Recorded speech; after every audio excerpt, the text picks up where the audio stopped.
মুসলিম মহিলাদের বোরখা পরিধান করে হিন্দু ভাই বোনদের কীভাবে ধোঁকা দেয়া হচ্ছে আমি আপনাদেরকে আজকের একটি ভিডিও দেখাবো। আপনারা রীতিমতো বুঝতে পারবেন।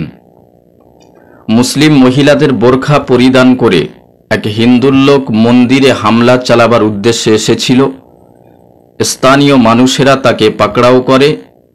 অবশেষে তার পরিচয় জানা গেল। আমরা ভারতবর্ষে হিন্দু মুসলিম একই সঙ্গে বসবাস করি, একই যানবাহনে চলাফেরা করি, একই মার্কেটে বাজার করি, স্কুল কলেজ ইউনিভার্সিটিতে একই সঙ্গে পড়াশোনা করি। এরা এটা চায় না। আমাদের শত্রুরা তারাও আমাদেরকে আলাদা করতে চায়। আমাদের যারা মিত্র সেজে বসে আছে তারাও আলাদা করতে চাচ্ছে।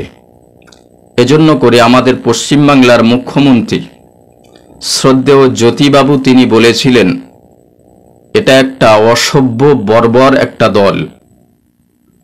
দেখুন,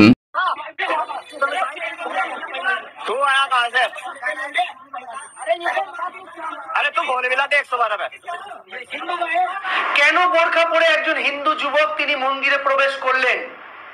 ছেলেদের জন্য তো বোরখা নয়, বোরখা পরেন তো মুসলিম মহিলারা।